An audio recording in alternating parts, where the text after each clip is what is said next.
The rise of CD Projekt Red was unprecedented.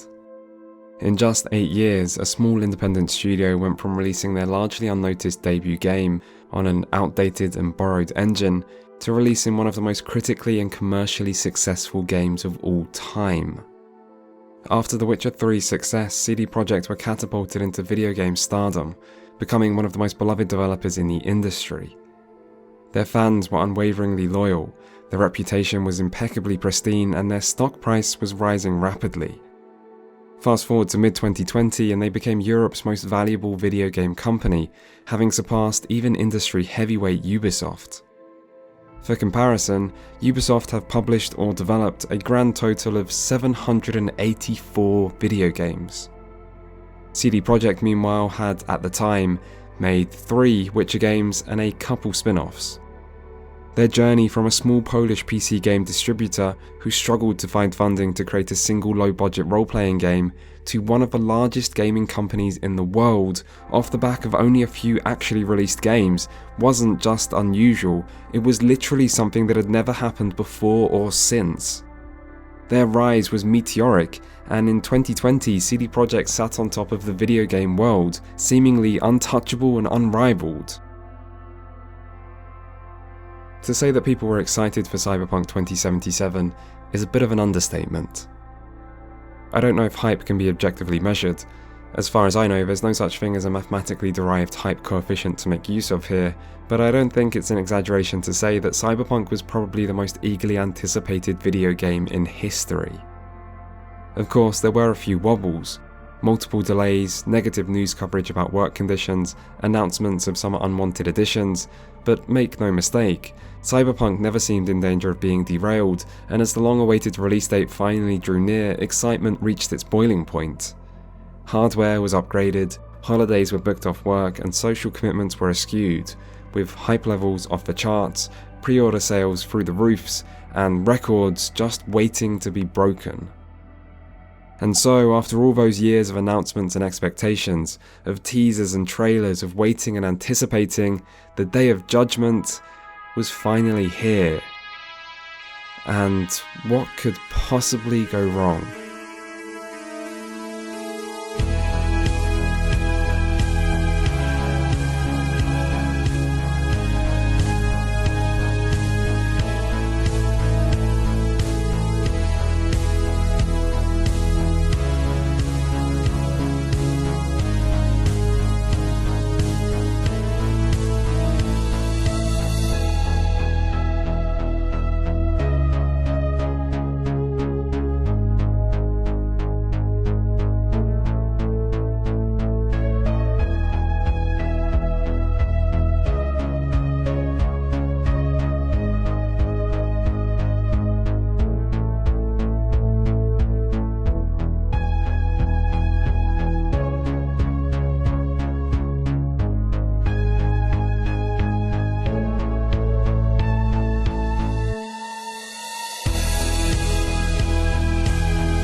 Bugs should have been expected. I mean, we're long past the age where big budget games come bug-free right out the box, particularly open world RPGs, but I don't think anyone anticipated the severity of the situation. It's like the difference between finding a single spider in your house compared to finding a whole swarm of them. Some bugs were relatively minor, and some could even be amusing, but others caused serious problems, and the frequency with which these issues occurred was far beyond even the lowest standards of the modern era. And it wasn't just bugs that were the issue. Questions were also raised over performance, with the previously announced system requirements seeming more than a little optimistic, but any slight disappointments over performance faced by PC players were nothing compared to what awaited those who purchased this game on last-gen consoles. One of the best reasons to play games on consoles instead of a PC is that consoles are reliable. You don't have to worry about whether your hardware is still up to the task of running a newly released game. The frame rate might be low, but it's usually quite stable, and you don't need to concern yourself with things like crashes. Instead, you can rest assured that at least you're buying something that's been optimized and tested to make sure it runs properly, that at least the game will work.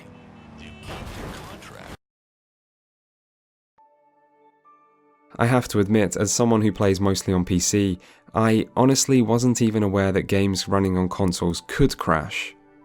Until Cyberpunk. I haven't played this game on a console. I don't know how bad it was or still is, but the consequences of how this game ran on last-gen consoles speak for themselves. First came the fan outrage, quickly followed by an onslaught of memes, which then led into an apology from CD Projekt, followed by promises of refunds. What came next, however, was something nobody could have anticipated, as Sony responded by removing Cyberpunk from its digital stores entirely for both PlayStation 4 and 5 in what was an unprecedented move that even gaming's biggest disappointments hadn't been subjected to. Microsoft followed suit by adding a warning to their store page about performance issues, and as of recording this, Cyberpunk 2077, the biggest game of the year, still can't be purchased digitally for any of Sony's consoles.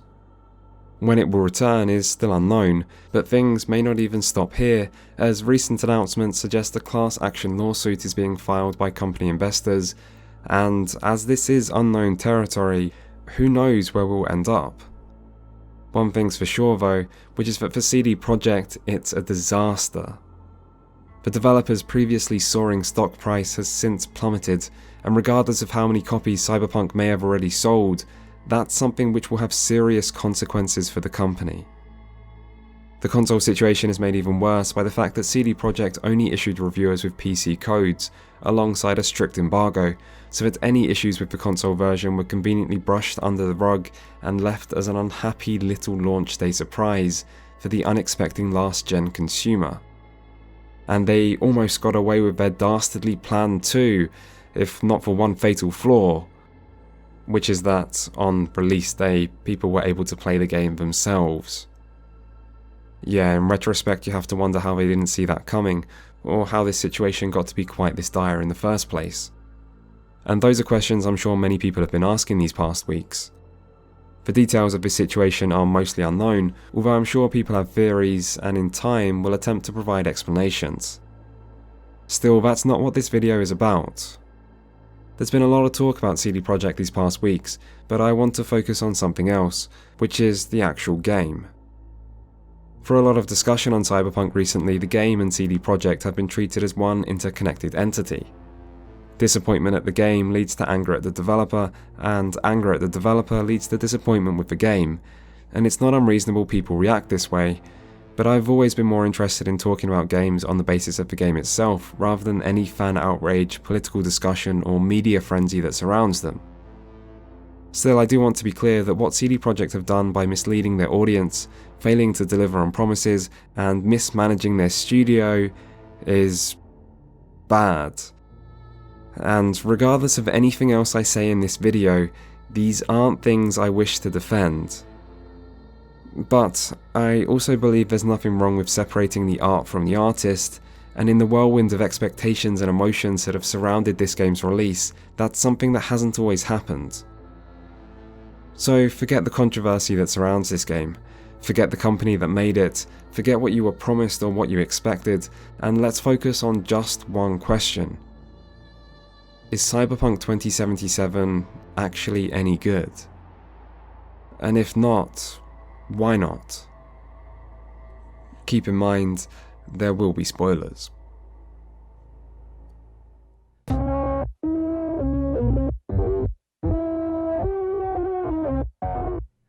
First things first, after all these news stories and fan reactions, and 100 hours of in-game time myself, one conclusion that seems obvious is that Cyberpunk 2077 feels unfinished. Bugs, poor optimization, cut content, broken promises, all these things happen even if we wish they didn't, but not to this extent. I can't offer a comparison to other notable disappointing games of recent years like Fallout 76, No Man's Sky or Anthem, because generally I do my best to avoid disappointing games. Jumping on the bandwagon to shit on the latest game that deserves to be shat on might be an easy way to gain views on YouTube, but it's still not something I have much interest in because life's short and I want to spend my time playing games I actually enjoy. Still, something I have done over the years is play a lot of early access games that appeal to my tastes. Games which might be low budget and janky, games that are only partway through their development, and games which are obviously unfinished and which the developers will happily admit that this is the case. And after 100 hours with Cyberpunk, it does seem a bit like an early access game. And I don't even mean that as an insult, regardless of how insulting it may sound. Cyberpunk just doesn't seem finished. It's full of bugs you'd expect wouldn't be difficult to iron out, systems that seem like placeholders that were one day meant to be replaced, and areas that look like they should have some kind of content that just hasn't been added to the game yet. It feels like playing an early access title. The thing is, some of my favourite games of the last decade have been early access games. That sounds a little like saying, but some of my closest friends are black, after being called out on a questionable choice of words, but really, I don't mind if a game seems unfinished in certain ways if it's good in others, and I also don't mind if a game is a little janky. Again, many of my favourite games have been janky and buggy, particularly at launch, and over the years I've played and enjoyed many a buggy RPG. In fact, I often find games I end up enjoying and respecting the most are those which are ambitious but flawed, as opposed to games that are polished but do little to stand out. And I've often found myself wishing that critics and fans would pay less attention to graphical fidelity and level of presentation of a title, because these often seem less important to me than other areas of game design. I say all this so you understand where I'm coming from, and because I think it's better to be upfront about my taste and past experiences before saying what I'm about to. Which is that I played Cyberpunk a lot, on what is, by Cyberpunk standards, a low-end PC, but the bugs and technical problems didn't ruin my experience. In fact, in some ways, their severity seems to have been exaggerated to me, because despite the fact that certain bugs or problems were very frequent, most of the bugs I personally encountered were also quite minor. I also found, much to my surprise, that in 100 hours playtime, I didn't have a single crash. I'm not sure to what extent this is me getting lucky, and the fact that console players have been getting crashes makes me even more bewildered, but I can only speak about the experience I've had, and that experience has been entirely crash-free, which would make the game more stable than most. I also feel I need to point out that despite doing every single side quest and gig in-game at least once, and many twice, I never encountered a single quest that I wasn't able to complete. As someone that's played a lot of RPGs over the years, that's pretty rare.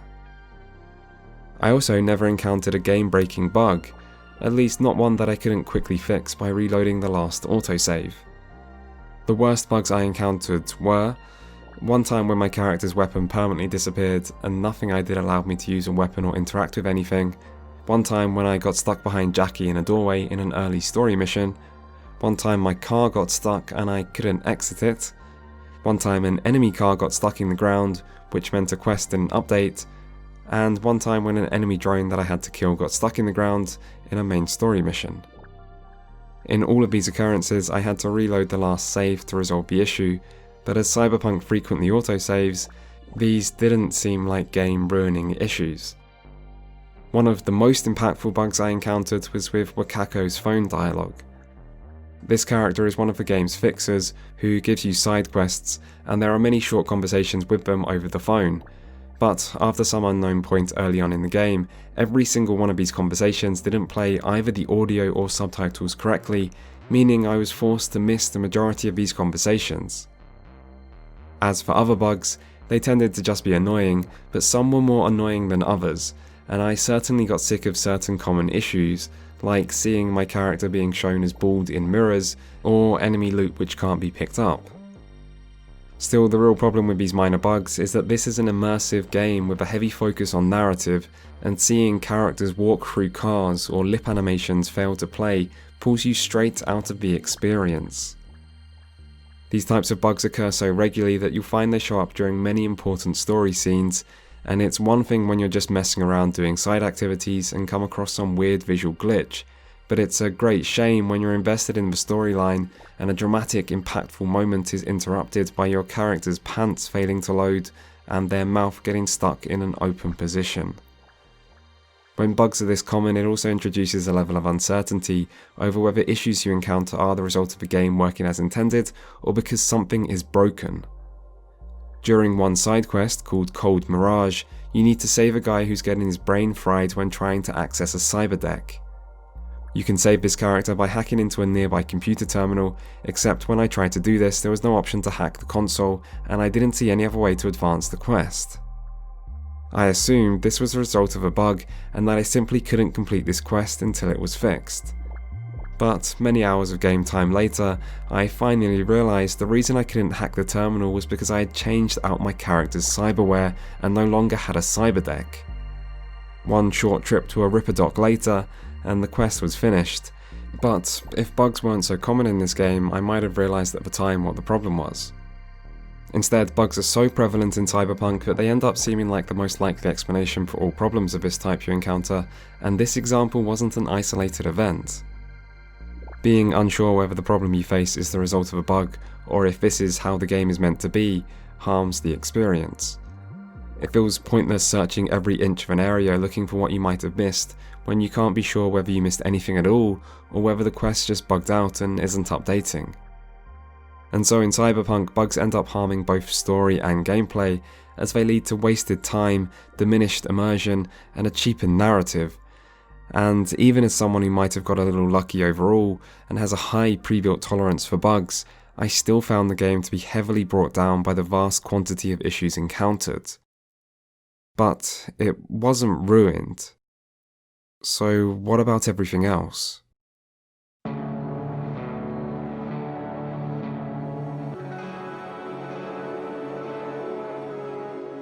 One of the biggest areas of criticism for Cyberpunk has been over its role-playing elements.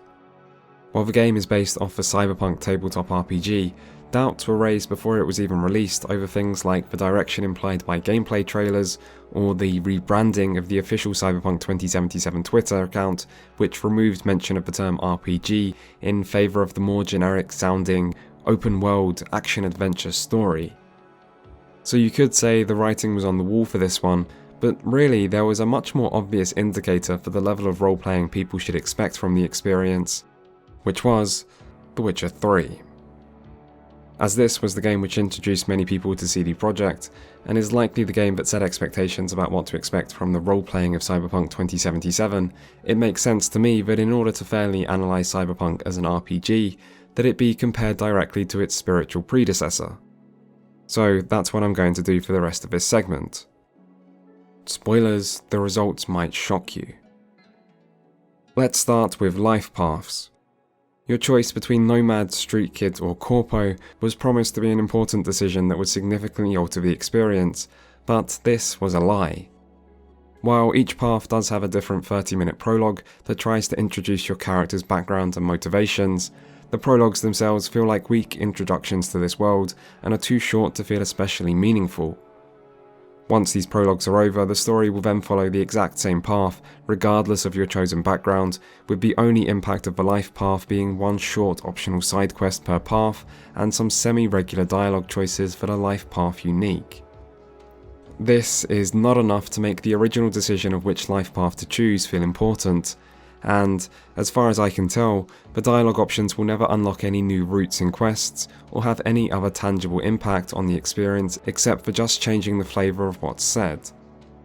For example, the Corpo option lets you unleash your inner Karen at certain times, and ask the occasional question that I guess is meant to reflect your greater insight into corporate ongoings, but that's about it. This is disappointing, and feels like considerably less than what was promised. I expected something similar to Dragon Age Origins, which has 6 origin stories, twice the number of Cyberpunk, and yet each comes with a considerably longer unique prologue that goes on to change the player's experience later in the game in a much more significant way.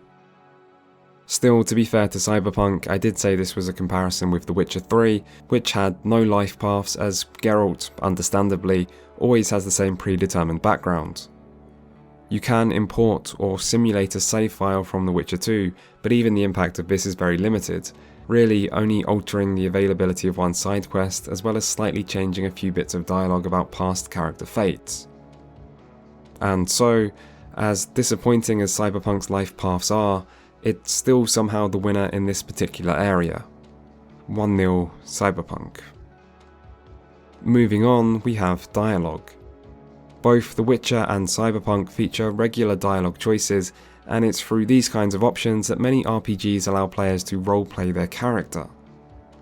Both of these games have a more limited selection of dialogue choices than many other RPGs, which makes sense because both games attempt to be cinematic and feature voiced protagonists, meaning creating scenes with radically branching dialogue requires more effort than, say, a game that delivers dialogue through static text boxes.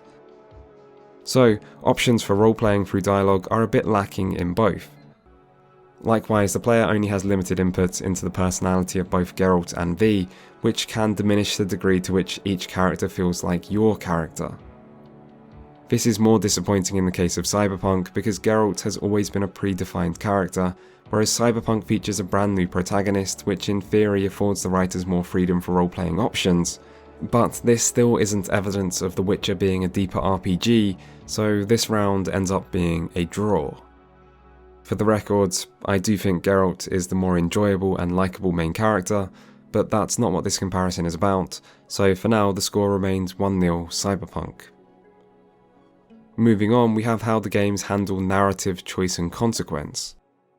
While you make hundreds, if not thousands of dialogue choices in games like these, most of them have no real impact on the story and simply don't matter in the grand scheme of things. So now let's look at the few important choices that do. This factor can be a little difficult to compare between the two games, simply because The Witcher 3 is longer, so it makes sense that it has more choices which impact its narrative.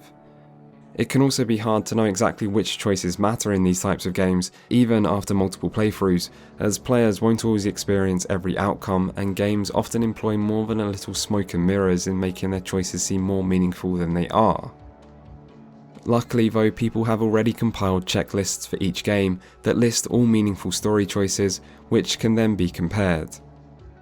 I'm not going to summarise these lists as that would take too long, but feel free to check them out yourselves. Anyway, from playing both games more than once and checking these lists, my conclusion is that The Witcher 3 just about provides both more regular and more meaningful narrative choices. Cyberpunk does have its moments. For example, the early quest, the pickup, is really impressive. This chart shows the different ways this quest can go down, but there are further consequences of your decisions here, as your choices will determine whether Meredith lives or dies, which can open up an extra romance scene later, and you also have a choice about whether to save Brick, which impacts one of the later side quests where you can meet him again and avoid a combat encounter as a result. Most other quests aren't as impressive as this, but there are a few more good examples of choice and consequence, including how some choices are initially hidden by being tied to the player's actions in missions instead of just selecting A or B from a menu, like saving Takamura's life during Search and Destroy. Cyberpunk also handles its ending choice better than The Witcher 3. In Cyberpunk there are 4 very different epilogues compared to The Witcher's 3, but it also has 4 different final mission sequences, with the ending the player receives being determined by both the choice the player makes about how to handle the final mission, as well as their choice at the end of this mission. Which options are available are determined through player actions in side quests, as well as one secret option being made available by having a high enough relationship with Johnny, which altogether makes for an impressive amount of variables and outcomes. The Witcher 3 only has one final mission sequence, and I don't want to spoil that game's ending for anyone, so I won't go into any more details about how the epilogue is determined, but I think it's fair to say Cyberpunk handles its ending choices much better. Still, how The Witcher 3 handles narrative choice overall is one of its strongest aspects, and it ultimately wins out through sheer quantity, particularly in regards to its large number of side quests that feature some kind of choice. And so, after 3 rounds, it's 1-1 with everything to play for. I wonder how many of you watching can see where I'm going with this by now. Anyway, don't worry if you can't, because things won't stay level for long. Next up, let's look at the role-playing systems in each game, starting with character building. Cyberpunk features 5 attributes and 12 skills, each with their own selection of perks. You also have a number of choices around equipment, including weapons, armor, mods, and cyberware. We'll look at how loot and itemization are handled separately, so for now let's just focus on the options provided by the systems themselves. The Witcher 3 has no kind of attribute system, but it does have its own skill system that features perk-like options that it calls abilities. However, while Cyberpunk has 12 skills, each with their own selection of perks, The Witcher only has 4: combat, signs, alchemy, and general. For each skill, both games have a selection of 20 perks/abilities, which means The Witcher has 80 abilities compared to Cyberpunk's 240 perks. Not all perks are equal, but both games make use of similar types, with a mix of percentage modifiers, stat bonuses, and a few upgraded or new abilities. This means that while you choose which abilities to increase and equip in The Witcher, you also do this in Cyberpunk, and yet there is a much greater number of options in both skills and perks, as well as the added decision over which attributes to increase. Cyberpunk also has a system where each skill increases in level through use, akin to the progression system used in the Elder Scrolls games, which doesn't always seem very balanced at the moment, as these skill levels seem to increase a bit slowly, and there are also some questionable aspects of this system's implementation, like how you get stealth XP for hiding bodies in containers. But overall, this system still adds a bit of further complexity to the game's character building, which isn't found in The Witcher. So, Cyberpunk wins this round by a landslide, offering both more choices and deeper choices, but it's not just about what systems are in place, it also matters how the game uses them. Lots of RPGs with skills feature some form of skill check, and these two games are no different. In The Witcher 3, there is one ability that is used as a skill check in conversations, and that's the Delusion ability, which allows Geralt to use the sign Axii to sometimes persuade people to do as he wishes through some Jedi mind trick shenanigans. And that's it. That's all the skill checks in the entire 100-hour plus game. One easy to acquire ability that can be used to avoid a few optional fights. Cyberpunk features conversational skill checks more regularly, which are connected to the player's 5 attributes. A lot of the time, these don't have any real impact on events and just change the flavour of dialogue, but there are at least some examples when using skill checks in conversations opens up new options in quests. Usually this is when the player is given the option of using their body stat to intimidate various people you encounter, and I wish the game had just taken this same approach with some of its other attributes. It would have been great to be able to use my cool stat to charm people, or my intelligence stat to outsmart someone, but while there is clear room for improvement, at the very least Cyberpunk skill checks during dialogue are still better than the very low bar set by The Witcher. However, Cyberpunk skill checks aren't limited to conversations. You also use your body stat to perform feats of brute strength, like forcing open doors and ripping up turrets, as well as the intelligence stat to have access to more breach options and ways to hack the environment, as well as the technical stat to unlock doors. But Cyberpunk also features attribute requirements on cyberware so that your character build unlocks even more options in what you can equip, and cyberware can unlock even more ways to interact with the environment, like the leg upgrade which gives you a double jump that can be used to reach new locations. Anyway, we're starting to blur the already imperfect line between rounds here, but just to make it clear, Cyberpunk is the obvious winner once more, moving the score to 3-1. Next up, let's look at level design and combat. Part of what makes RPGs RPGs is having multiple options to approach problems. In tabletop RPGs, this often revolves around how imaginative players are, and maybe how forgiving your dungeon master is, but due to the more limited focus of video games, computer RPGs will often resort to combat as the default solution to every problem. And The Witcher 3 and Cyberpunk aren't so different, yet one of these games is clearly better than the other. The Witcher does have a few ways you can prepare for battle, like oils and potions that provide a stat buff, and a few different tools in combat like signs and bombs, but really every problem is dealt with the same way, by your sword. Steel or silver, it makes no difference, when problems come a-knocking, someone's getting stabbed. Meanwhile, in Cyberpunk, most combat situations allow stealth as a perfectly viable alternative to fighting, and as well as just sneaking, you can use hacking to manipulate the environment or to weaken foes before getting combat underway. There's also a much greater focus placed on environmental exploration, which means alternative pathways through levels or different access points to locations. And even combat itself provides more options with multiple weapon types that can be taken advantage of for different situations.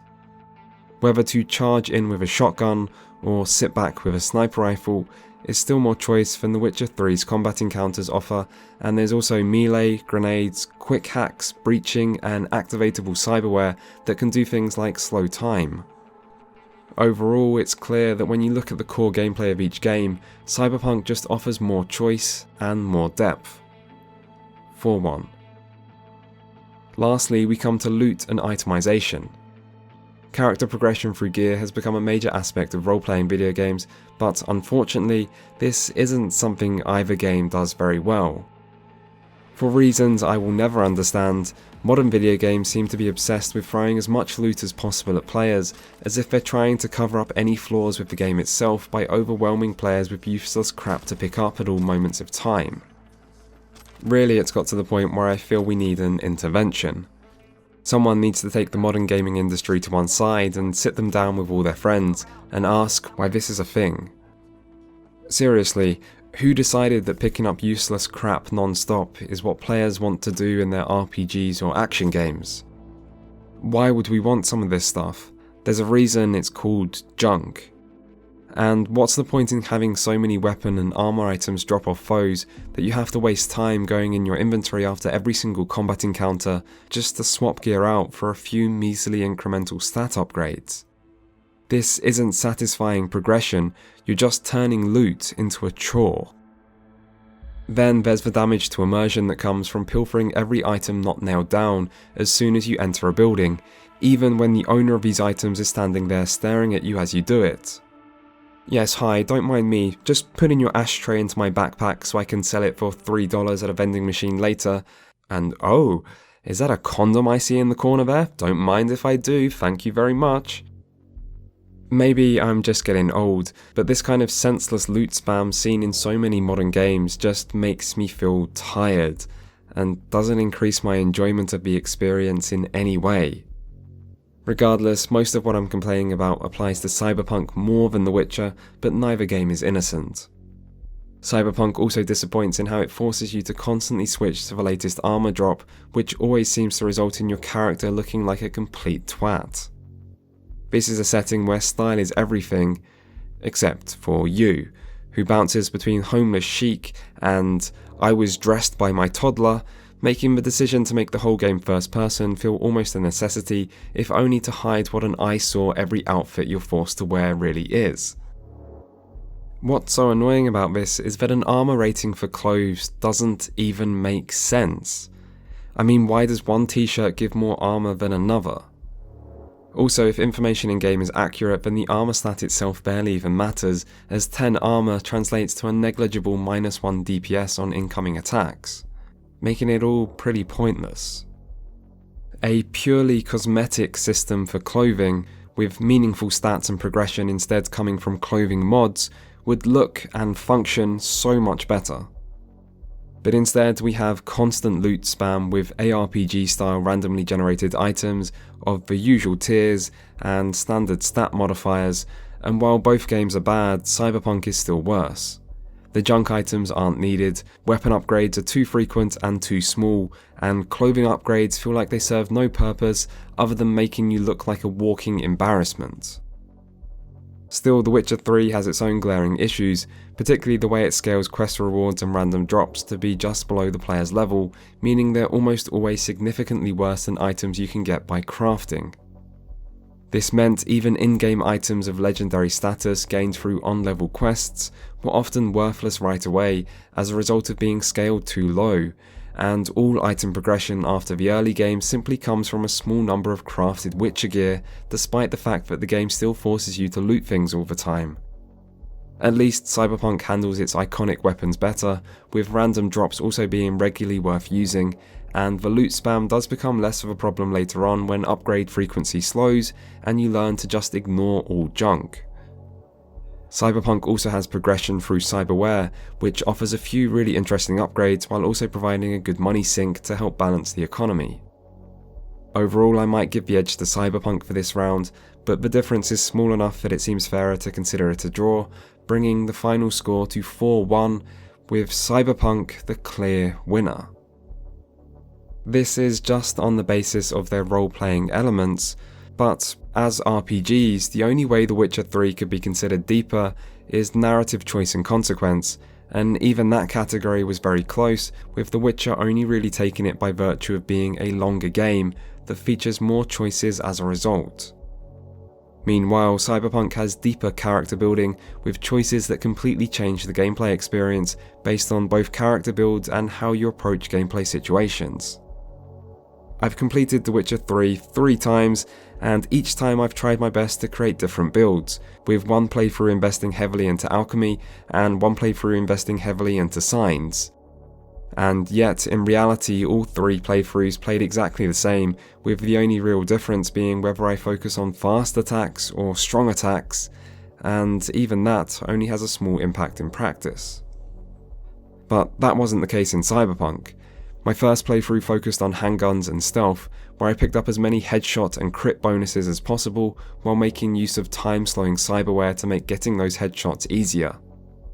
This meant every encounter I had a choice between going in guns blazing or taking advantage of stealth, with both proving very effective thanks to my build. And I also focused my gear, mods and cyberware on getting headshot and crit synergies to boost my damage high enough that I could one-shot enemies even on hard. And it was fun. However, on my second playthrough I went for a katana-wielding hacker, and the experience changed completely. Using melee instead of guns radically alters combat. Stealth was still possible, but only by relying heavily on hacking, and where before I built my character as a glass cannon, now I was forced to build my character with a greater focus on survivability to allow me to soak enough bullets to get up in enemies' faces.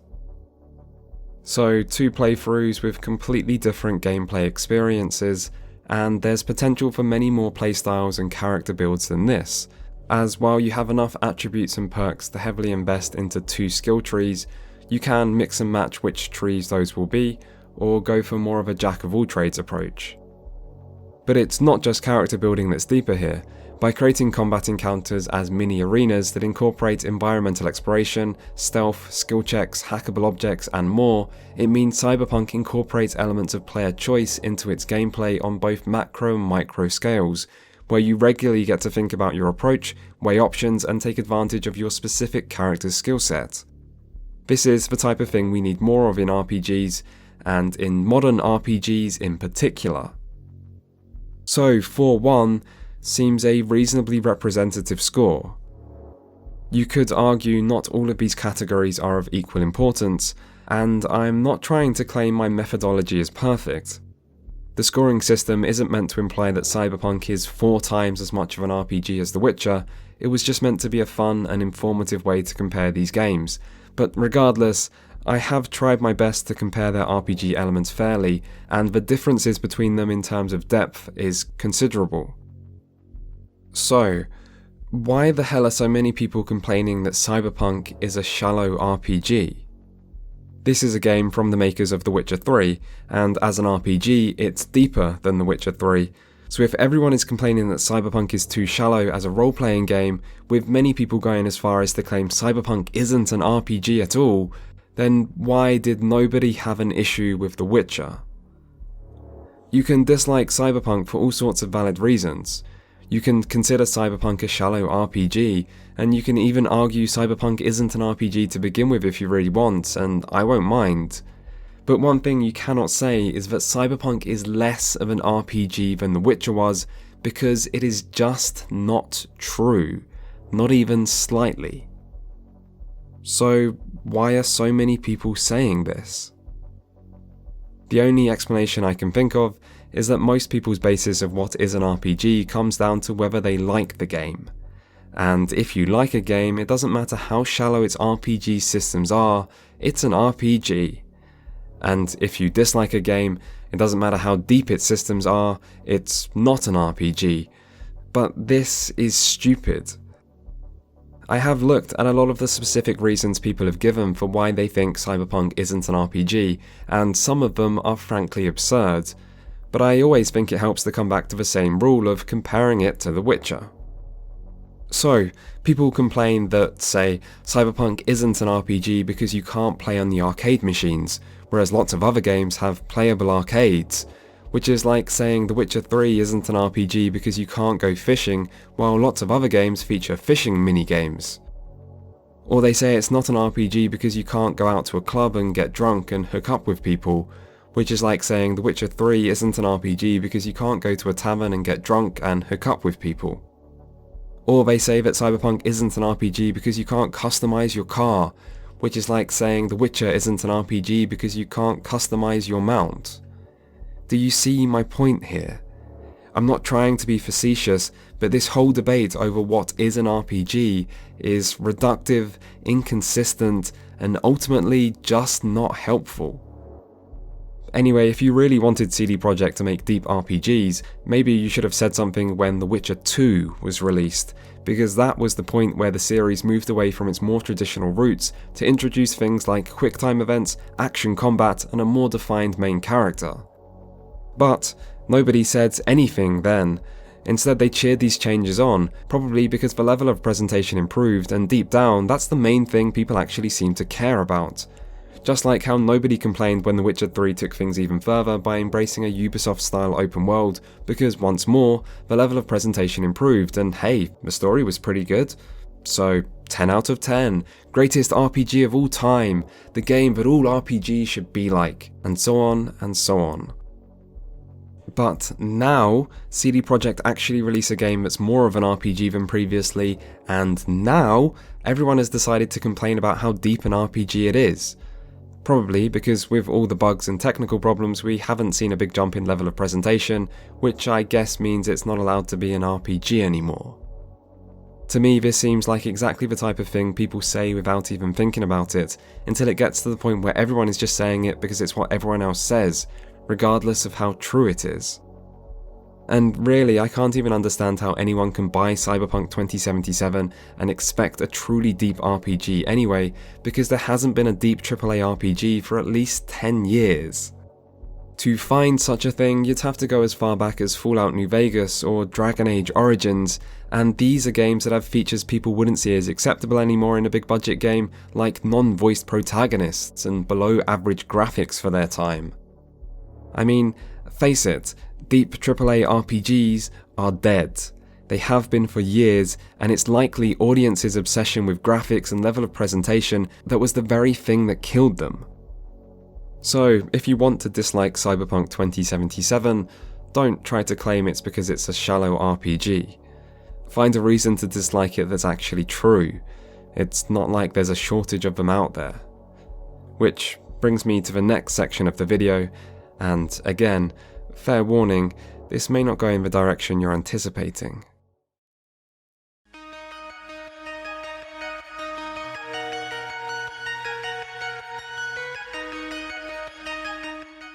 As incorrect and unhelpful as the claims that Cyberpunk 2077 isn't an RPG are, I do think they reveal something very important about audience expectations. You see, I think there's another reason this whole not an RPG thing started, and it's the same reason why, even when ignoring bugs, so many people are disappointed with the game itself. And it's the same reason that Cyberpunk 2077 ended up in the state it did. It's that Cyberpunk wants to be everything, and that's just not possible. It wants to have deep RPG mechanics, good driving, good shooting, good stealth, open-ended level design, branching dialogue and narratives, cinematic set pieces, customizable characters, and fun side activities, all contained in an open, immersive, simulated world. So, it wanted to have the cars and driving of GTA, the stealth and level design of Deus Ex, the shooting and loot progression of Destiny, the action set pieces of Uncharted, the world detail of Red Dead Redemption 2, the story choices of The Witcher 3, the side activities of Yakuza, and the RPG mechanics of the tabletop Cyberpunk. And yeah, it wasn't able to do all that, which people should have been able to see coming.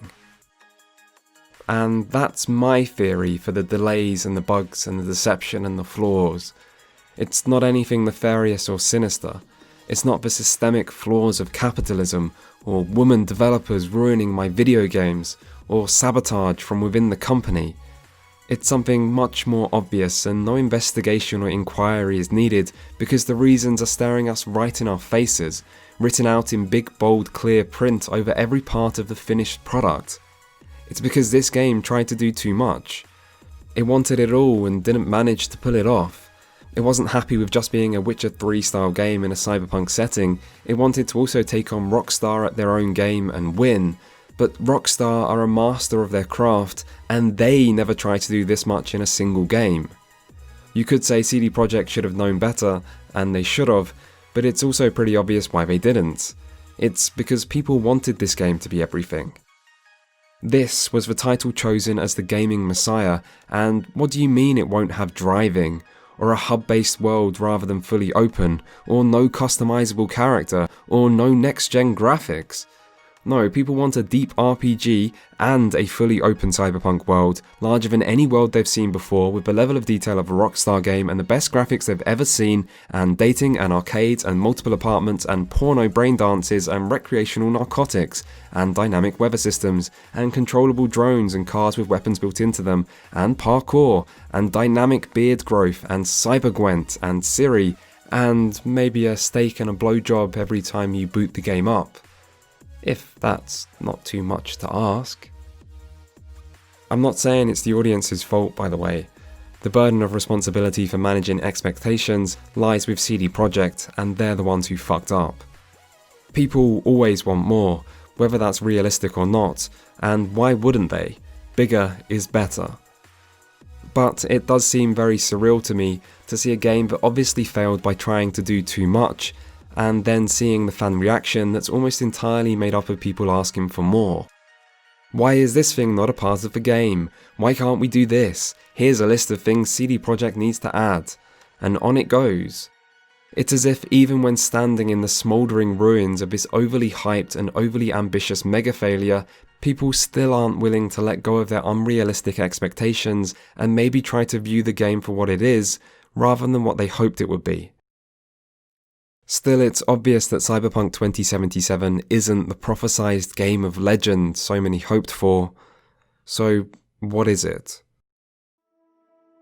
I think having focused already on this game as an RPG, it makes sense to look at its other main components individually.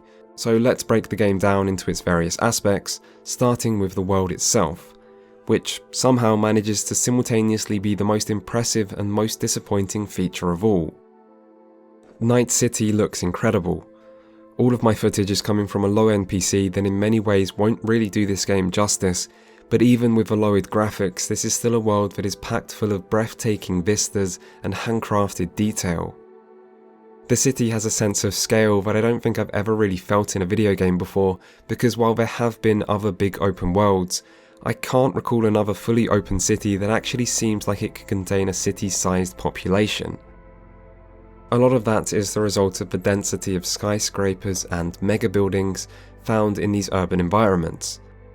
Night City feels almost as expansive vertically as horizontally, and I can't believe how frequently you can look up or out to the distance and see great looking skylines or realistic urban sprawl. And all this is complemented by a sense of style that nails the cyberpunk aesthetic, making it even more remarkable. There's an almost neo-brutalism feel to a lot of Cyberpunk's architecture, with bright neon lights imposed on top of and next to great big slabs of sheer concrete geometry. Buildings overhang and interweave as if they're growing beyond the constraints of the space that's meant to contain them, and the holographic billboards literally never end, stretching up endlessly as far as the eye can see to act as permanent landmarks that loom over you at all times, reminding you of the city's presence even when you try to escape it. And speaking of outside the city, even these spaces look great and contribute to the pervasive feeling of dystopia. Like the miles and miles of beaten down rusted wind farms, standing decaying and broken, symbols of a once hopeful future that never came. Or the less subtle mountainous landfills, a city's worth of refuse that its inhabitants can't even be bothered to move far enough away to remove it from sight.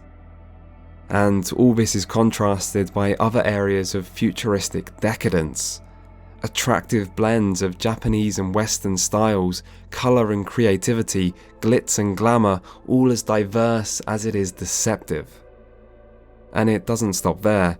Cyberpunk still looks great when you step off the streets and into its interiors, with great use of lighting and shadow which accentuates the neon-soaked atmosphere of broken dreams and unbroken dreamers. Simply put, the art design of this game is as good as it gets. It's a shame then that this beautifully crafted world doesn't hold up under any kind of real scrutiny, because as good as its visuals may be, this world has a serious case of look but don't touch that's been well documented by audiences already. A lot of this stems from the lackluster AI of its inhabitants, which mean the illusion of a living, breathing world comes crashing down as soon as you interact with its pieces in any kind of atypical way. Shoot a gun or punch someone and they flail around or crouch down before usually going back to their non-existent daily lives. Leave a car in the middle of the road and traffic will just build up behind it without ever trying to go around. And zoom in at cars in the distance and be prepared to see a poorly rendered diorama that's about as convincing a representation of reality as your average Christmas nativity scene.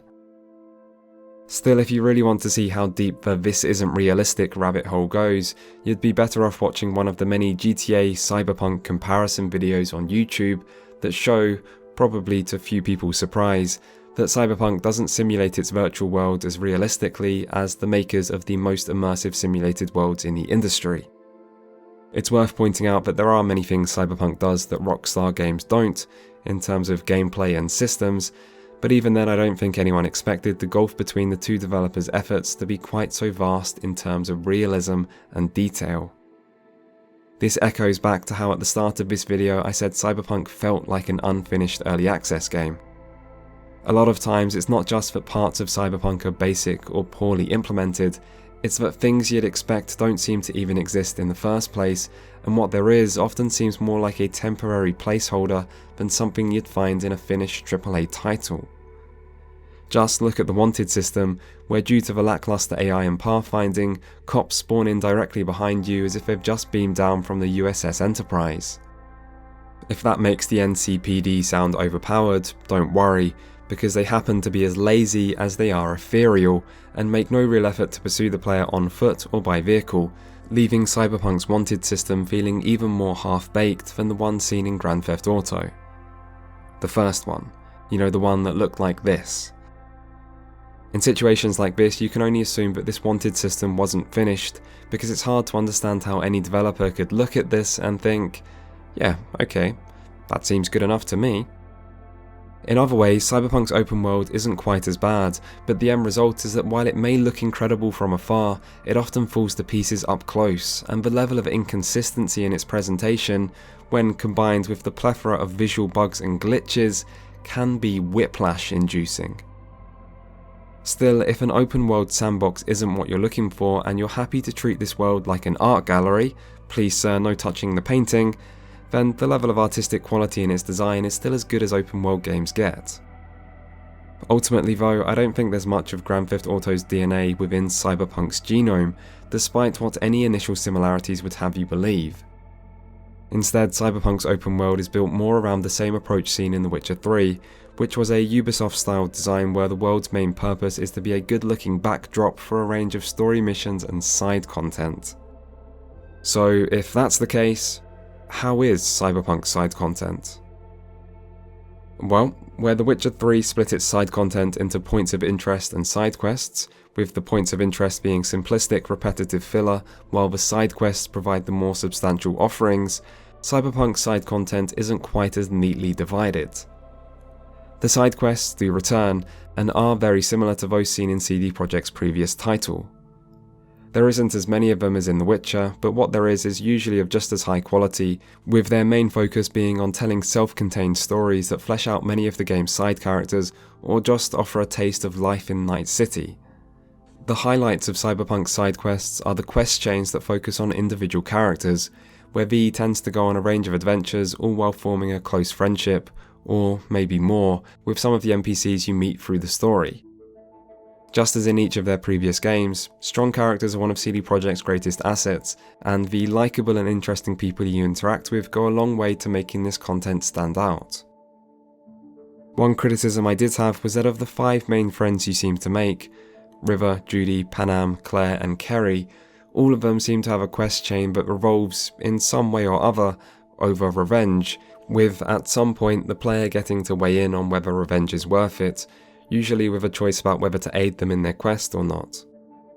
And there's nothing wrong with revenge being used as part of a character's motivation, but doing that with every single major side character really shows a lack of originality.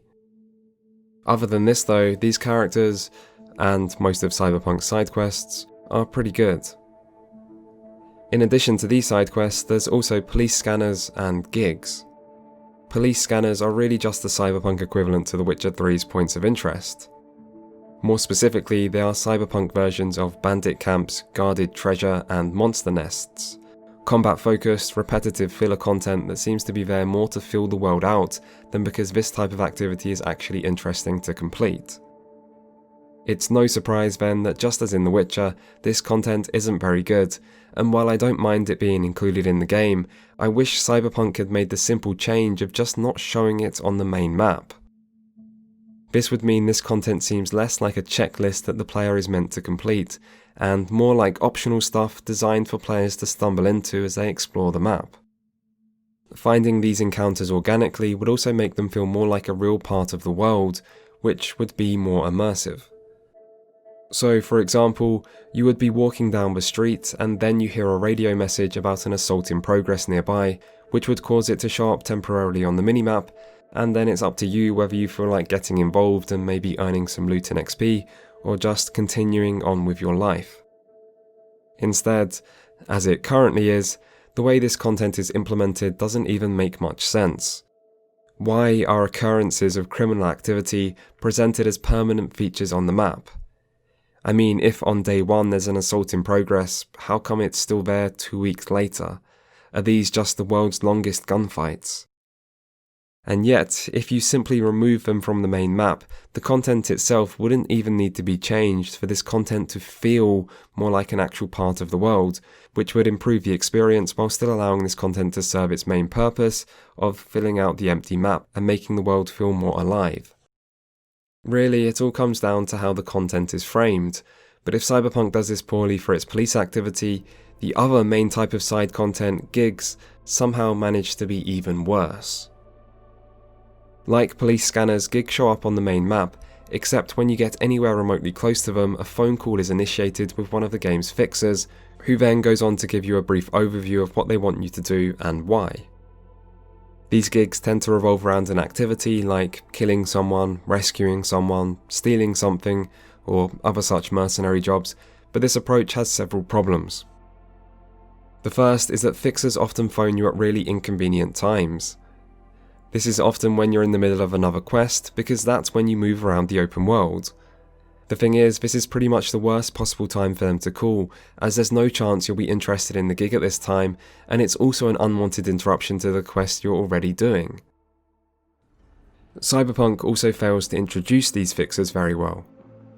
Early in the main story, you meet with Dexter Deshawn, which establishes that the relationship between a fixer and a mercenary is very important, and that there needs to be trust between the two, and that working with specific fixers is sort of a big deal. And yet, in-game, all fixers other than Dexter and Rogue just call you up out of the blue the first time you enter the general area they operate in, and after a 20-second conversation, apparently you're now best friends who trust each other and work together for life. They then get busy spamming your mailbox with car adverts and phoning you up at the worst possible times to tell you about this gig you don't even care about. There's such a clear missed opportunity here. Fixers could have been portrayed as important and interesting characters. You should have unlocked new fixers based on raising your street cred, because that's what would contextually make sense, and that way there's a greater sense of progression and the game can gate off high-level content in a way that makes sense.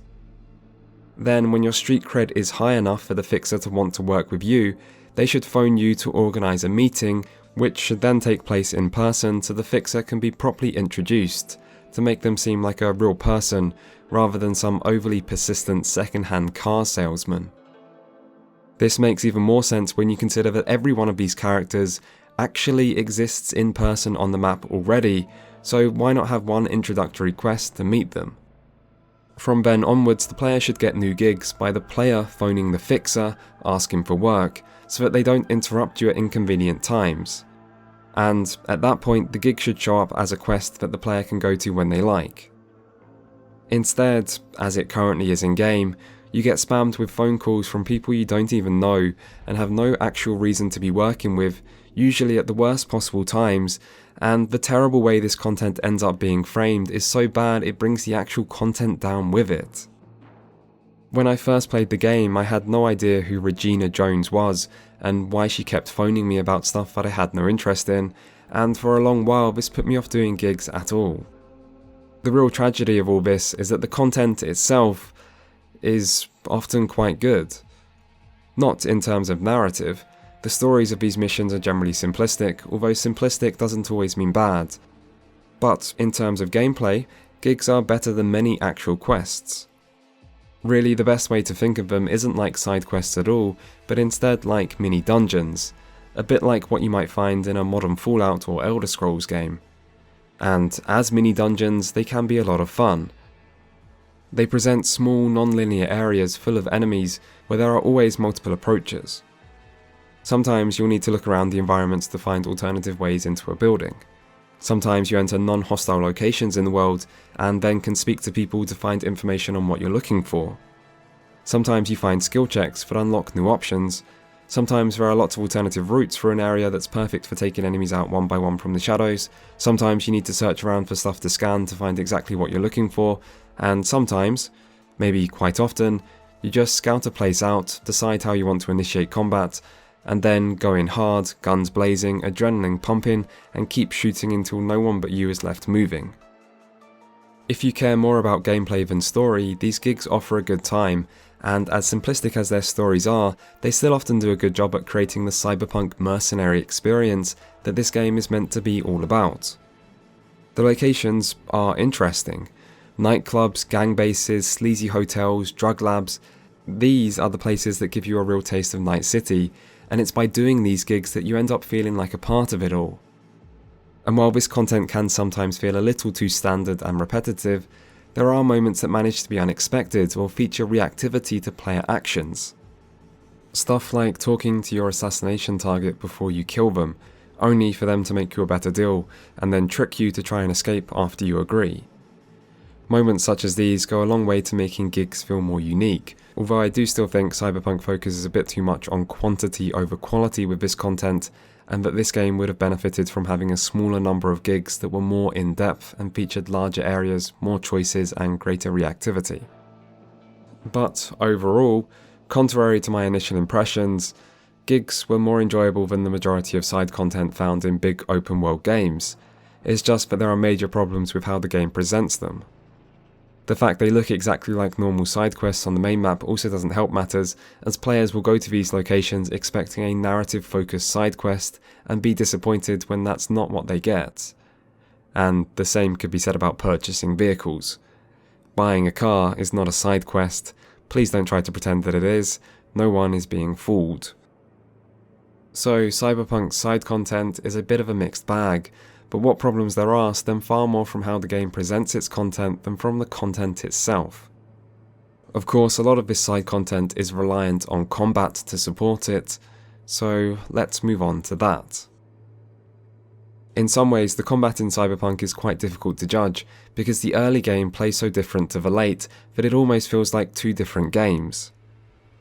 This isn't that unusual for an RPG, because this is a genre where creating a sense of progression is often done deliberately, with characters starting their adventures very weak, struggling to kill even basic enemies, before leveling up, finding some nice gear, and 50 hours later waltzing into combat encounters against demigods without even breaking a sweat. Just think back to trying to kill mudcrabs outside Cedar Neen in Morrowind, with 90% of your attacks just straight up missing, compared to the things you can do in that game towards the end of a playthrough. Still, while this might be common for an RPG, it's not common for a first-person shooter, and the sheer number of bullets early game enemies take in Cyberpunk can make these initial encounters feel like a chore. In time, this issue seems to sort itself out, with enemies dying at a much more acceptable speed, yet still doing high enough damage to the player so that the game didn't feel too easy to me on hard. As a general rule, single enemies pose almost no threat because bullets cause enemies to stagger, but with multiple enemies, players need to be aware of their surroundings, as carelessly leaving yourself open to fire can easily result in a quick death. Enemy AI is basic, but it is functional, with foes making attempts to utilize cover and flank the player to try to prevent you from being too stationary. The variety of weapons and weapon types leads to a bit of diversity in the gunplay, although I do wish you didn't have to visit a Ripper dock every time you change weapon type in order to fully unlock its potential with cyberware, as this ends up being overly time consuming and just encourages players to use a smaller variety of options. Overall though, with a gun in hand, I'd consider Cyberpunk's combat to be better than the usual low bar set by action RPGs, as long as you make it through the early game. The sense of progression in character strength can feel pretty rewarding, particularly if it feels like the result of your specific character build. But this isn't necessarily conducive to good FPS gameplay, and the over-the-top difference between early and late game is even more noticeable for stealth. With a low cool stat, enemies can see you very easily, making sneaking through locations unseen a real challenge. With a high cool stat, and maybe a couple detection speed perks thrown in as well, enemies start to seem almost blind, and sneaking around undetected has all the challenge of a relaxing walk in the park. Needing stat investment to be good at stealth is an okay idea, but the difference is a bit too extreme, with stealth gameplay going from too difficult to too easy, with not enough time spent in between. This problem is exacerbated by headshots from a silenced weapon not doing enough damage to kill enemies without some headshot or stealth damage perks, which makes you even weaker early on, and shooting enemies in the head from stealth yet not doing enough damage to actually kill them is just one of those things that feels wrong. It is rewarding to invest a few levels into stealth and then finally be able to take down guys undetected with headshots, but once more it's a question of whether the sense of progression is worth the cost of early game gameplay. You also can't kill high level enemies with stealth takedowns, which feels both unfair and unnecessary, as high level enemies are overpowered enough already. Anyway, in the case of both gunplay and stealth, Cyberpunk feels like it's prioritizing the RPG systems over the gameplay itself, when this approach probably wasn't worth it. The sense of progression this provides might be satisfying, but so is fun gameplay, and the vast difference between early game and late game isn't very immersive either. It's not realistic for enemies to take hundreds of bullets to die, or for them to take 5 seconds to see a guy who's crouched down 10 meters away.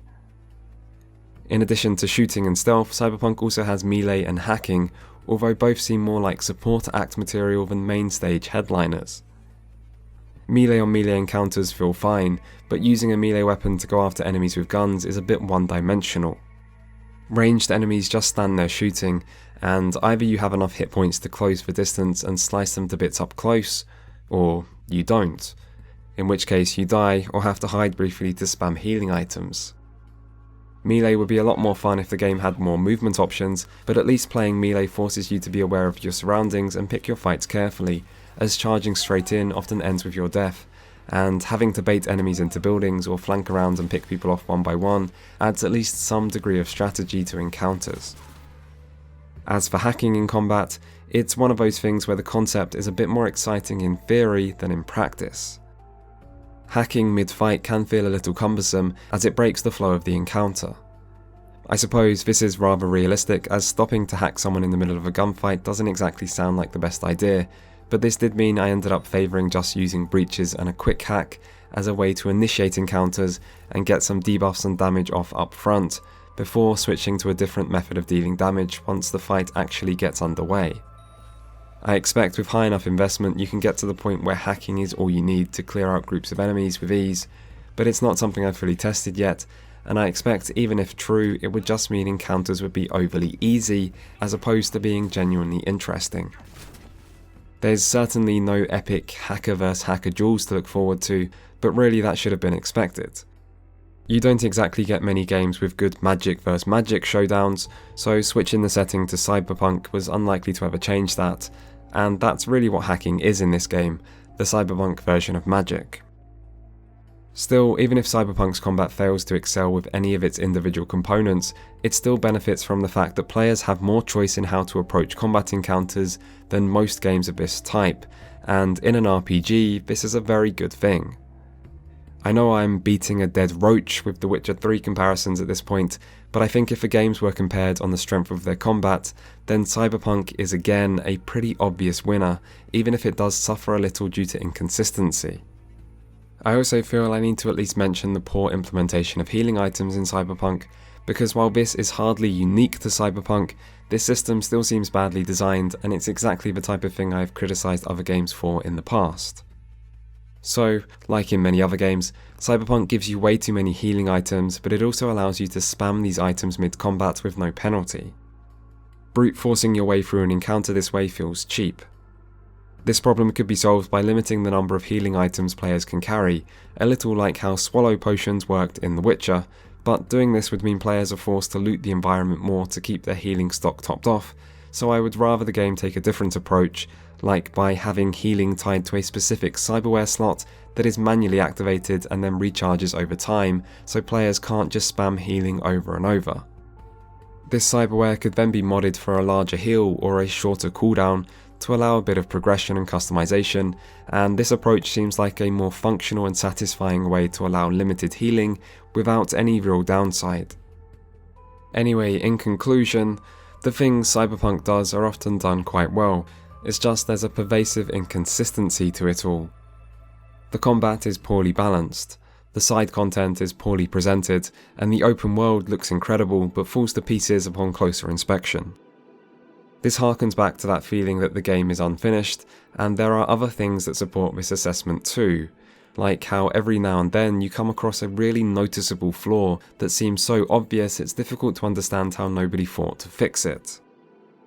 For example, when driving, the minimap is overly zoomed in, making you often miss turnings you need to take.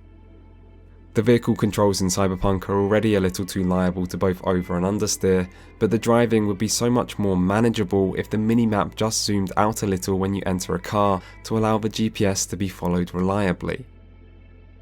Anyone who plays this game for a decent amount of time will spot this problem, and it's so easy to fix, and yet somehow, here it still is. Other examples include how you can't rebind the item pickup key. Most keybinds can be rebound, but this was the only one I really wanted to change, and yet you can't. Why? This is made more annoying by the way Cyberpunk binds both looting items and selecting dialogue responses to the same key, meaning you may not only be forced to use a keybind you don't want to use, but you also might end up selecting dialogue responses by mistake while using it to loot items during conversations. This also happens with other things bound to one key, like crouching and skipping dialogue, or dropping bodies and activating cyberware. Then you have your UI design problems, like how you can't close the map with a single button and instead have to go from the map screen to the menu screen and then exit the menu from there. But why doesn't pressing the map button a second time just exit the map? There's no reason for it not to. Having to press 2 buttons instead of 1 to exit a map screen isn't a big deal, but you'll encounter these kinds of small quirks more regularly than you'd expect in a game of this budget, and compounded with the bugs and technical issues, it leaves Cyberpunk feeling sloppy. Even when trying to ignore some of the game's flaws, players might still find themselves pulled out of the experience not by the severity of Cyberpunk's problems, but by the ubiquitous shadow they cast over everything good about the rest of the game. And so, all this is to say that the final part of Cyberpunk, the story, certainly has its work cut out for it if it was ever going to salvage the experience.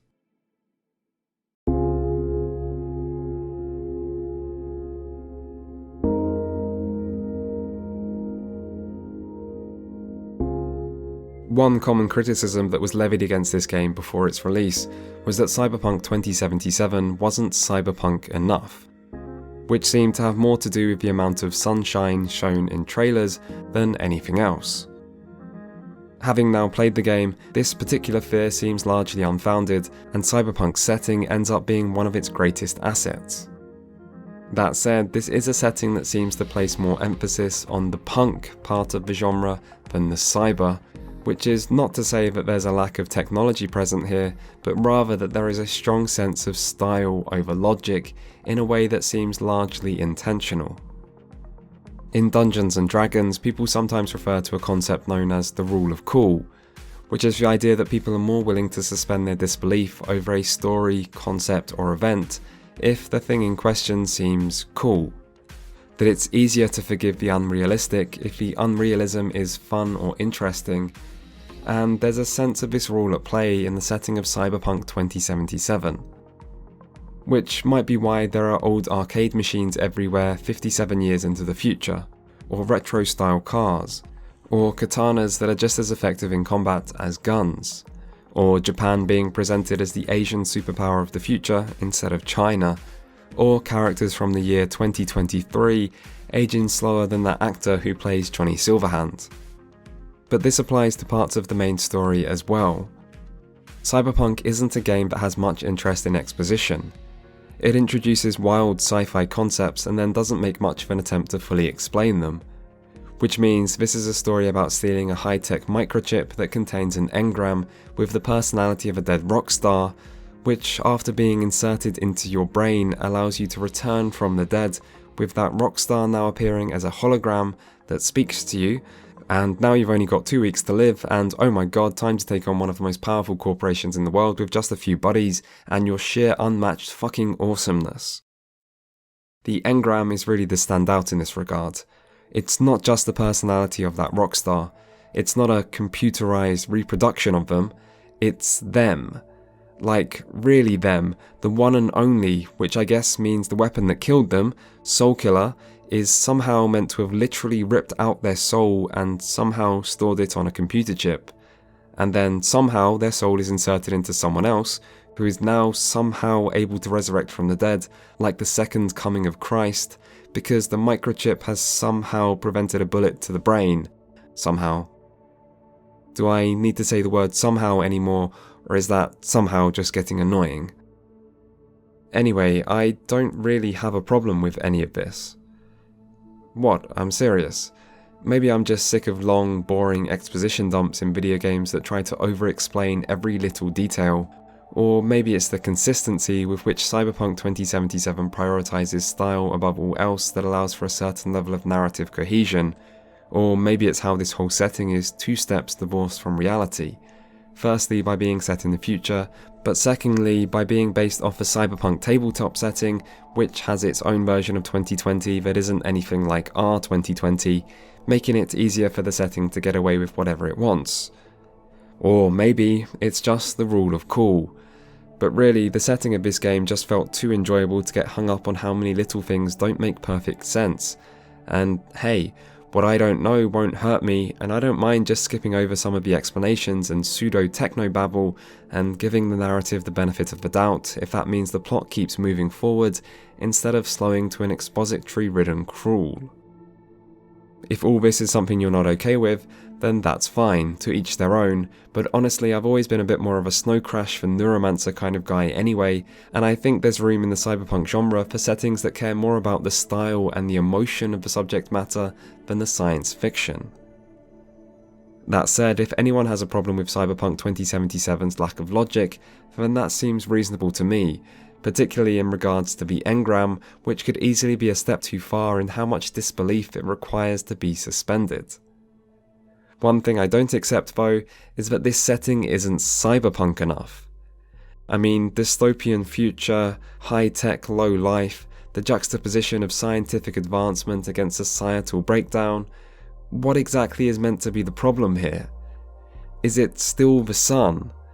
Because if it is, they should just set every cyberpunk game in England and you wouldn't have to worry about too much sunshine ever again. Look, Ubisoft are already doing it. Hang on a second, dystopian future, high-tech, low-life, the juxtaposition between scientific advancement and societal breakdown. Are we a cyberpunk? Oh wait, no, there's the sun, making its single, solitary appearance of the year. Oh, thank God. I was getting worried there, but now the sun's here, I guess everything must be okay after all. Really though, Cyberpunk 2077 has plenty of cyberpunk in it. Joy Toys, Brain Dances, Soulkiller, The Black Wall, Netwatch, Trauma Team, Cyberware, Cyberpsychosis, the dissolution of traditional sovereign nation states that are replaced by corporate conglomerates leading to a new age of corporate wars and worker disempowerment, and so on. Not everything is that original, not everything is explained well, and not everything is explored in great depth, but it's cyberpunk through and through, and the range of different ideas that are presented leads to strong world building and an impressive amount of diversity to the game's quests and sub-stories. I can't help but compare Cyberpunk to Deus Ex Human Revolution or Mankind Divided here, which both focus every part of their narratives on one single cyberpunk concept, to the point where the world building often suffers as a result. Cyberpunk 2077 may not have as much to say about any individual idea as the modern Deus Ex games did, but it does create a more narratively compelling world in my opinion, and the strong setting is well supported by a solid cast of characters and consistently high quality writing. The best example of both being Johnny Silverhand. I'm not sure why the announcement that Keanu Reeves would star in the game generated so much excitement. Celebrity actors in video games aren't anything new, and no one seemed to care when Patrick Stewart was in Oblivion, or Liam Neeson was in Fallout, or John Cleese was in Fable. But this was clearly different. This time it was a real actor, not like those Oscar-nominated hacks, and with the announcement that Ted from Bill and Ted's Excellent Adventure was finally going to show those amateurs how it's done, everyone apparently saw fit to lose their collective minds. No way! To be honest, I'm still not sure why that happened actually, but there we go. From what I can gather, Keanu Reeves is like the nicest guy ever, and I'm not sure how exactly that was decided or why that would make the game better, but there we are. What do I know?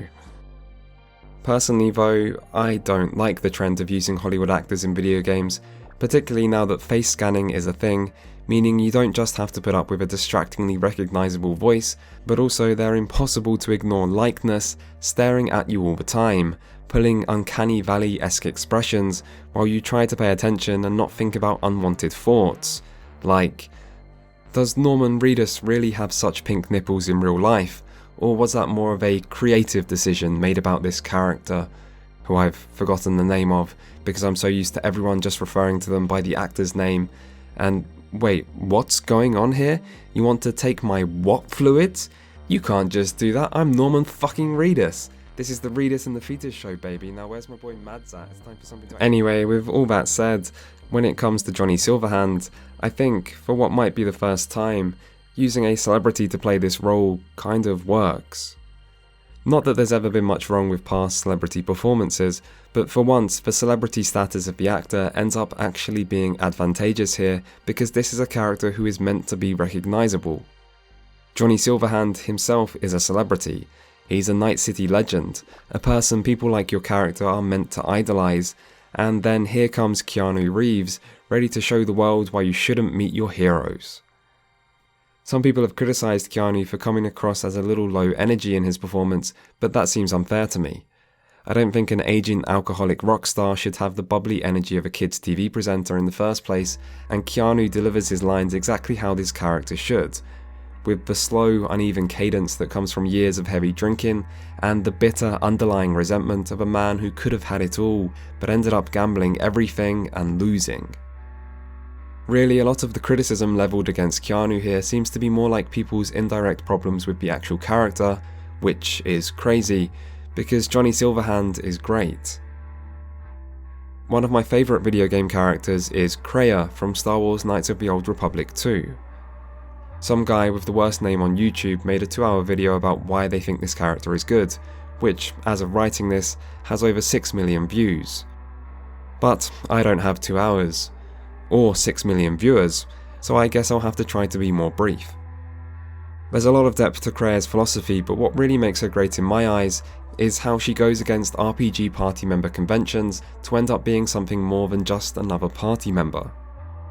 Generally speaking, in a game your party members are there to support you, in ways both mechanical and narrative. As a result, these characters can feel more like your personal team of cheerleaders, or a squad of Pokemon there for you to collect and battle with, rather than actual people with opinions. But then along comes Kreia with her own well thought out set of beliefs, who's more concerned with chastising the player for their decisions than just trying to support you from the background. And Kreia doesn't just come across as a more realistic portrayal of a person as a result, she ends up being a character that acknowledges your role as a video game protagonist with the way she uses real life logic to confront you on your video game based actions, making the entire game feel less video gamey as well. Johnny Silverhand and Kreia have a lot in common. Johnny isn't your friend.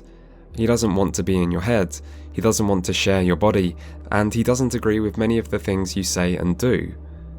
All this he'll happily tell you himself.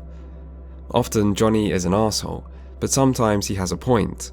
At times he called me out on helping people when there are more important things to be doing, and if this wasn't a video game, where helping people is just what you do to get XP and complete side quests, then Johnny would be right. He often speaks sense, intermixed with resentment, anger and apathy, making his interjections as interesting as they are unsupportive. Johnny also has most of the best lines in the game. Even when not speaking, he can manage to steal the scene, and the way he shows up unexpectedly, sometimes as an unwanted intruder, feels wholly unique. The entire concept of this unwilling passenger tagging along in your head feels like a genuinely original idea for an RPG, and as V himself can often come across as bland and forgettable, another addition in a long line of generic voiced RPG protagonists, the presence of Johnny and the dynamic this creates between him and V almost feels necessary to salvage the weakness of the main character. There are plenty of interesting things that can be done with this concept, like the existential dread that comes from the fear of losing one's own personality, or the element of mystery that comes from not being sure how much your decisions are your own. It's a strong premise for telling a really original story, and occasionally Cyberpunk plays into this. There are examples of dialogue options that seem much more like something Johnny would say than V, which are innocently presented for you to choose or ignore. Things like calling Hellman a corporate whore may as well be words that come straight from Johnny himself, and I would have loved to see more done with this, particularly as the story progresses and it makes sense for Johnny's personality to have a greater influence over V.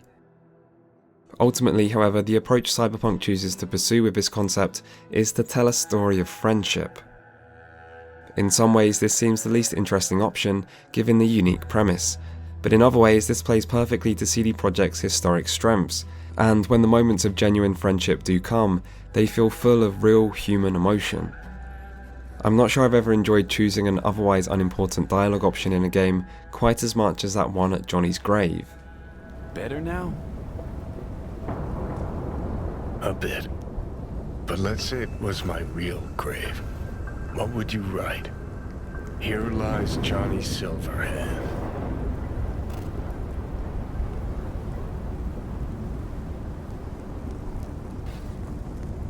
The guy who saved my life.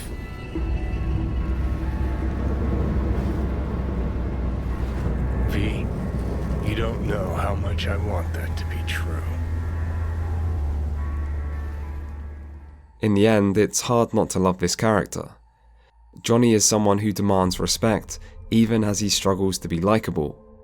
This is a man who died for his principles once already, and here he is, with a second chance at life, still willing to give it all up and die for those principles all over again, just so that you get a chance to live. Over the course of the game, we see a lot of Johnny's bad side. He is abrasive and abusive, a bad friend and a worse lover, a rash idealist more likely to fuck the world up even more than ever make anything better, and a parasitic entity in your brain, sucking the life and maybe even personality out from under you. And yet he's also a man with principles, real beliefs he's willing to stand by, and however misled you might think those beliefs are, in a location like Night City, A place that cares so little about such things, with its vapid, soul-destroying world of bright lights and empty promises, men like Johnny aren't found very often. Cyberpunk 2077 also doesn't make any excuses for him.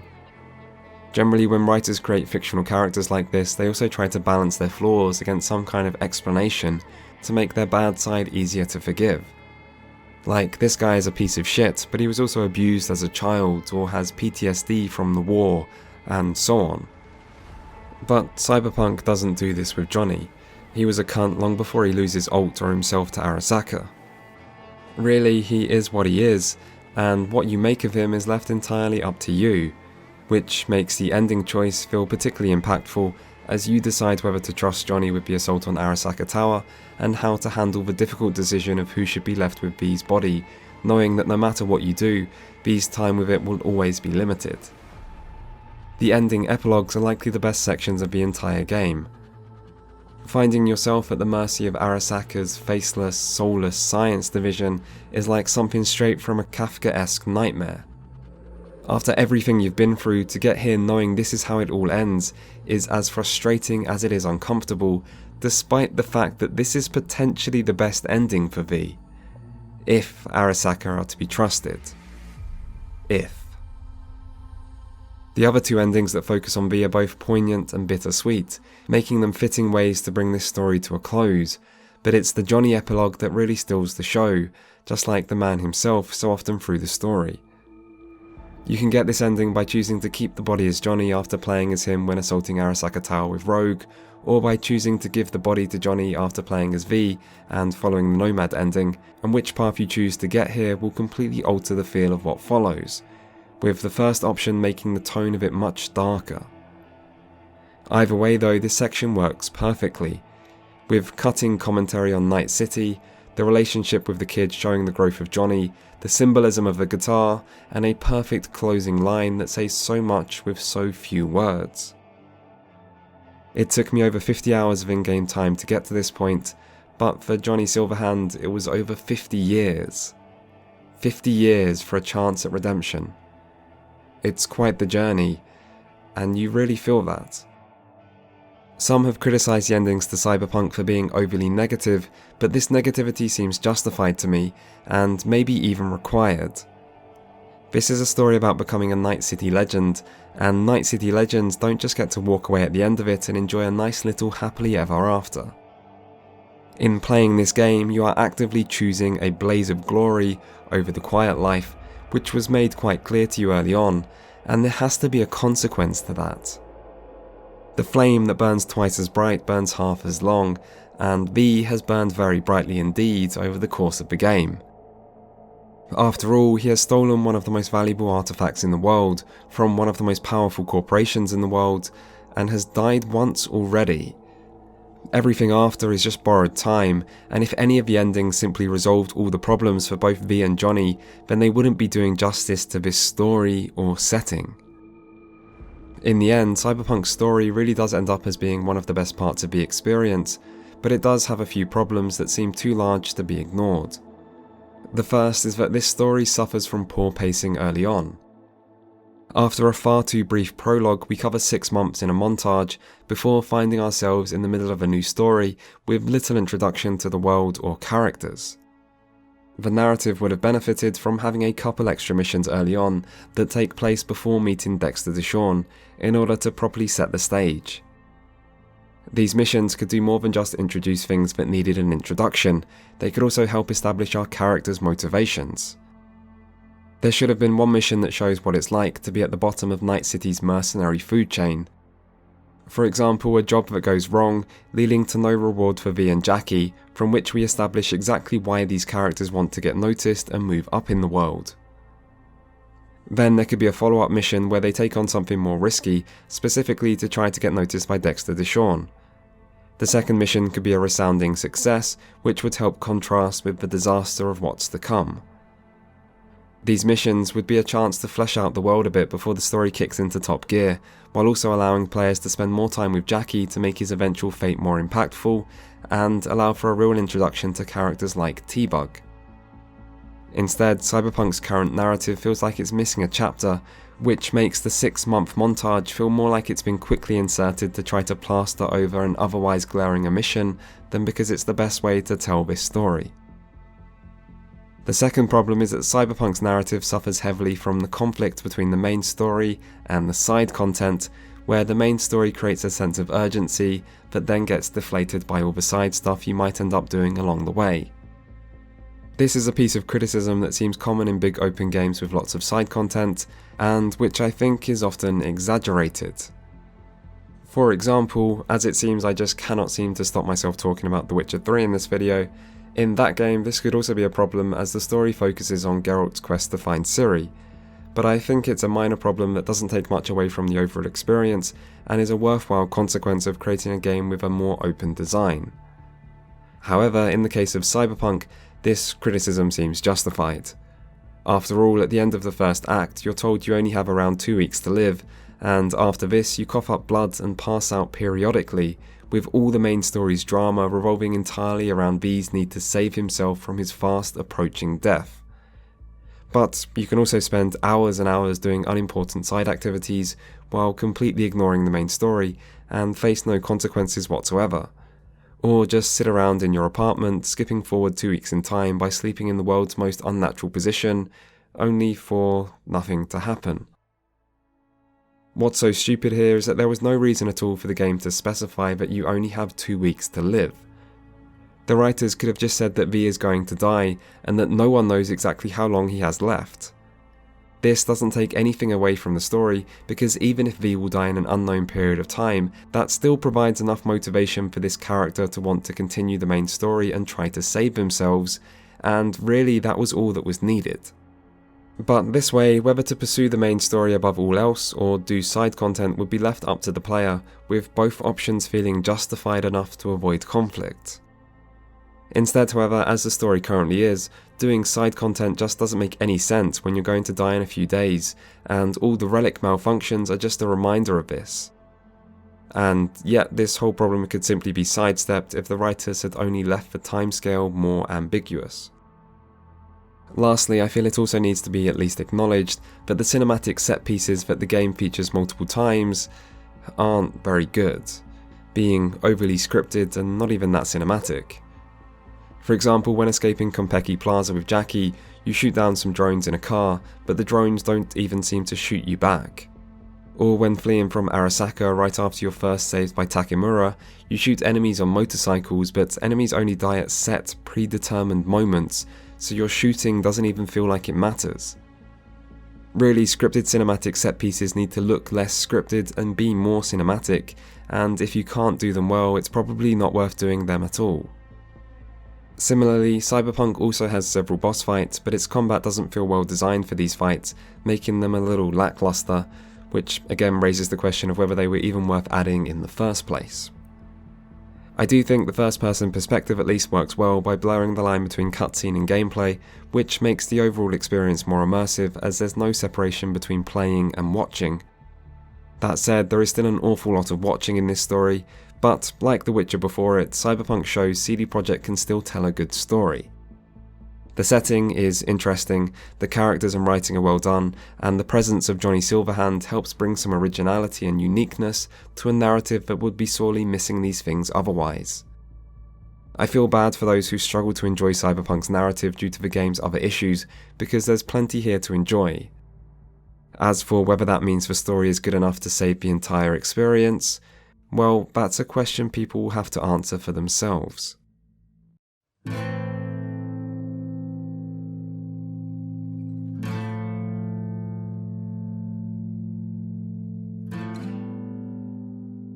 Expectations play an important part in how we view games. For Cyberpunk 2077, those expectations were set sky high, which meant that for most people the game didn't end up meeting them. But that wasn't really the case for me. I hadn't paid much attention to the marketing, I didn't read any interviews about features that might not have ended up in the game, and I'm always a bit skeptical of things that seem overly hyped anyway. Really, all I expected was The Witcher 3 in a cyberpunk setting, and what I ended up getting was basically The Witcher 3 in a cyberpunk setting with extra bugs. Of course, I did still expect bugs. This is an open world RPG after all, but I didn't expect problems to this extent. Still, my expectations were mostly met. What's so strange to me is how other people's expectations varied so greatly from my own, and how that seems to have coloured their view of this game so vividly. Cyberpunk isn't the deepest RPG ever made, but it's still probably deeper than anyone should realistically expect from a game of this budget, and its depth is greater than the last RPG made by CD Projekt. So where has this Cyberpunk isn't an RPG meme even come from? Don't get me wrong, I'm all for holding RPGs to account. I play a lot of these games, and I'm always in favour of giving a spotlight to deep RPGs that may go under-acknowledged, or criticising shallow RPGs that deserve the criticism. But despite that, it still seems important to recognise when something is true and when it's not, and just because many people are repeating something doesn't make it true. And then we come to the rest of the game. One thing I saw repeatedly mentioned before Cyberpunk was released was that people were worried the game would be too similar to Grand Theft Auto. But now the game has released, everyone seems outraged that it isn't similar enough to Grand Theft Auto. These aren't necessarily the same people, but again I have to wonder what exactly everyone expected. There are many ways Cyberpunk's open world can be improved, but you're out of your mind if you expected something with the level of immersion and attention to detail of Rockstar's recent efforts on top of all of the features you'd expect in a modern AAA RPG. One game can't do everything, and nor should they try to. At best, the result will be a game that does many things, and is mediocre at all of them. And at worst, the result will be something broken and unfinished. There may have been all sorts of things that went on behind the scenes and contributed to Cyberpunk 2077's downfall, but if you look only at the game itself and judge it based on what's in front of us, then the problem with it seems to be a clear case of over-ambition and out-of-control feature creep. I'd love to know how much time was spent on systems and content that didn't ultimately make it into the game. Not that content isn't a part of every big game release, but Cyberpunk seems to be an extreme example, and while everyone will, maybe rightfully, say this game should have been delayed until finished, however long it takes, I also can't help but wonder just how long that really would be. By trying to do too much, this game ended up imploding inwards on itself, leaving behind a huge, sprawling, sometimes epic game with moments of occasional brilliance that stands side by side with half-baked systems, obvious design missteps, and enough jank and bugs to make a mid-2000s Eastern European RPG developer blush. Can you believe that this was how it all started? I've told this story once before, but I feel it bears repeating. When the first Witcher game was released, it was buggy and broken. So much so that for no fault of my own, I couldn't play the game. It would crash within 5 minutes every time I tried to run it, until several months and multiple patches later, where it was finally stable enough to run on my more than good enough graphics card. And when it did run, I found a janky and very enjoyable little RPG, a diamond in the rough full of charm and personality, which left me impressed by this little unknown Polish game developer who I was left eager to see more from. Of course, when I first played The Witcher, my expectations were set accordingly, and what a change such a thing can make. You have to wonder how differently this game would be received if it had released out of nowhere with an early access warning slapped on the store page. I imagine we'd be seeing a lot of masterpiece, game of the year, and greatest RPG of all time being thrown around, instead of some of the less charitable things that are currently being said, even if lots of that praise would still be an exaggeration. I also imagine the sales would be but a fraction of what they actually were. Expectations have their advantages, though I'm not sure the same can be said about exaggerations.